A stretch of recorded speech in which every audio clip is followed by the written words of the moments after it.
இந்த மாடுக்கு எல்லாம் சாப்பிடுறதுக்கு போட்டிருக்காங்க. அந்த மாடுக்கு போடவே இல்லன்னு. இந்த டாக் குட்டி பாருங்க. இந்த இலைய எடுத்துன்னு போய் அந்த மாடுக்கு போய் போட்டு எவ்வளோ அன்பு இருக்கு பாருங்களேன் இந்த டாக். இந்த டாக் பட்னியா இருக்கு. இவன் வந்து மனுஷங்கள பார்த்துருக்கு. காசு குடுத்தா தான் சோறு கிடைக்கும்னு. இந்த டாக் பாருங்களேன், இலைய எடுத்துன்னு வந்து எனக்கு சாப்பாடு குடுங்கன்னு. அந்த கடை ஓனரும் பாருங்களேன், அந்த இலை வாங்கின்னு சோறு தர்றது பாருங்க. இந்த அம்மா இந்த நாய்க்குட்டிய பாருங்களேன் எப்படி குளிப்பாட்டுது. குழந்தை மாரி பார்த்து எப்படி குளிப்பாட்டுறாங்க. அது உட்காந்துட்டு இருக்குது பாருங்களேன். ஓ நைஸ். இந்த கேட் பாருங்க எப்படி பார்த்துன்னு இருக்குன்னு அம்மா மடியில. அம்மா வந்து பவுடர் அடிச்சு விடுறது பாருங்க. எப்படி இருக்கு பாருங்களேன். இந்த மாடு பாருங்க. தன் குட்டி மாரி இந்த டாக் குட்டிங்கள பால் தருது. அது பால் குடிச்சுன்னு இருக்குது. So cute.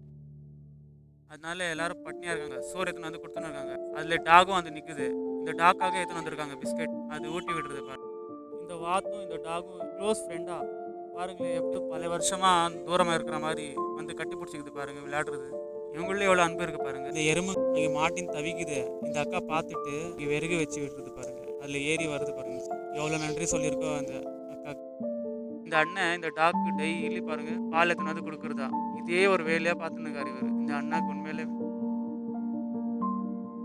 இந்த பாட்டிமாக்கு யாரும் இல்ல. இந்த டாக் அவங்க தான் இப்போ எல்லாம் எனக்கு.